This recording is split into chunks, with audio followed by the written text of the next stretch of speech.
है कि प्रधानमंत्री नरेंद्र मोदी को हादसे में उड़ाने की साजिश थी। एक और मैं आपको अहम बात बताता हूं।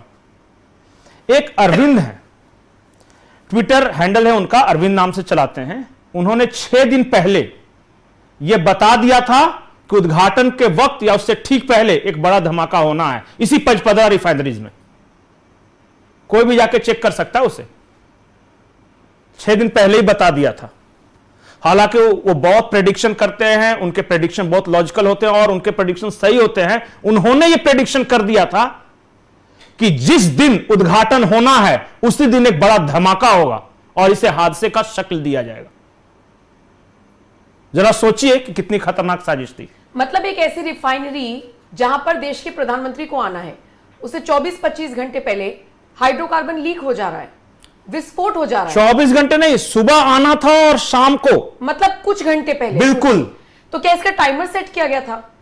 नहीं, अभी बहुत जल्दबाजी होगी इस निष्कर्ष पर पहुंचना कि सीधा उड़ाने की धमकी थी या साजिश थी। देखिए, मैं आपको टेक्निकलिटीज बताता हूं। रिसाव होना था और रिसाव होने के बाद एक आदमी को अंदाजा लगता है कि इतने देर बाद वो ब्लास्ट करेगा।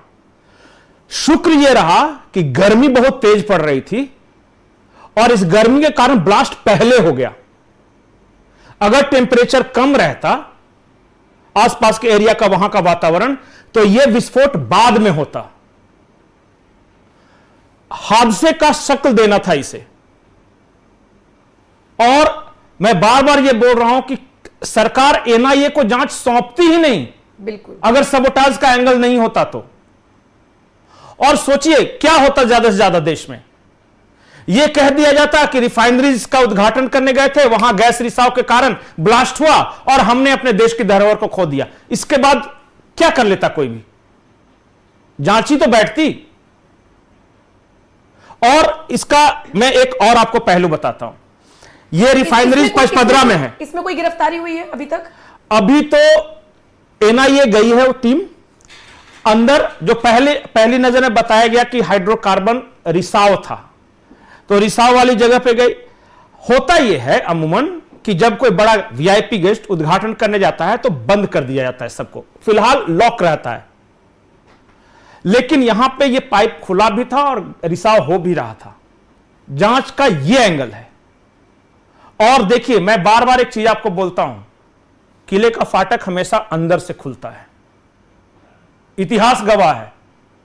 गौरी आए, गजनी आए, कोई भी आए, किले का फाटक हमेशा अंदर से खुलता है। जरूर कोई ना कोई अंदर का व्यक्ति है जो रिस्पॉन्सिबल हो। हालांकि मैं ये नहीं कह रहा कि वो मारने की साजिश में शामिल है, लेकिन इतना मैं जरूर कह रहा हूं कि ये लापरवाही अगर है तो फिर उसकी भी जांच होनी चाहिए।